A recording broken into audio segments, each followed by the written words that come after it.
दोस्तों प्रश्न है, दी गई आकृति में त्रिभुजों की संख्या बताएं।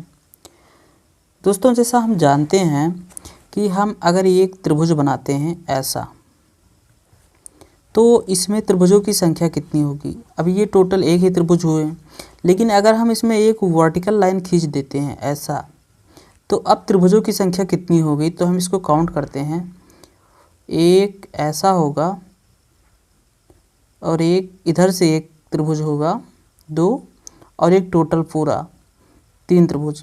यानी कि इसकी अगर हम इसकी नंबरिंग करते हैं तो 1 2 और टोटल जोड़ने पर कितना आता है 3।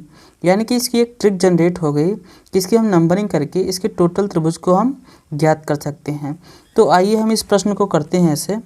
अब इसमें भी एक ऐसी ही आकृति ये साइड में बन रही है, ये ऐसी ही आकृति ये साइड में बन रही है, तो इसकी हम नंबरिंग कर देंगे 1 और 2। यानी इस आकृति में टोटल 3 त्रिभुज हो गए। ऐसे इसमें हम नंबरिंग कर देंगे 1 और 2।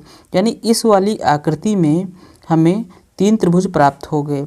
इसकी भी हम नंबरिंग कर देंगे 1 और 2। यानी इस वाली आकृति में भी हमें 3 त्रिभुज प्राप्त हो गए। इसकी हम नंबरिंग कर देंगे 1 और 2। यानी इस वाली आकृति में भी हमें 3 त्रिभुज प्राप्त हो गए। तो 3 3 6 3 त्रिका 9 3 चौक 12 त्रिभुज हमें ज्ञात हो गए। और ऐसी ही एक आकृति इसमें बनती हुई नज़र आती है ये। इसकी भी हम नंबरिंग कर देंगे 1 और 2। यानी इसमें भी हमें 3 त्रिभुज प्राप्त हो गए। ऐसी ही आकृति एक इधर बनती हुई नज़र आती है, तो इसमें भी हम नंबरिंग कर देंगे 1 और 2। यानी इसमें भी हमें 3 त्रिभुज प्राप्त हो गए।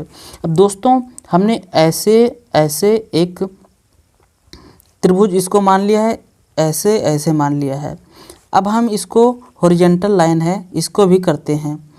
एक त्रिभुज इसमें मिलेगा हमें और एक त्रिभुज इसमें मिलेगा हमें इस बड़ी वाली आकृति में। यानी टोटल अब हम जोड़ते हैं कितने त्रिभुज हो गए हैं। तो टोटल 12 3 15 3 18 और 2 20। यानी टोटल त्रिभुजों की संख्या 20 आ गई।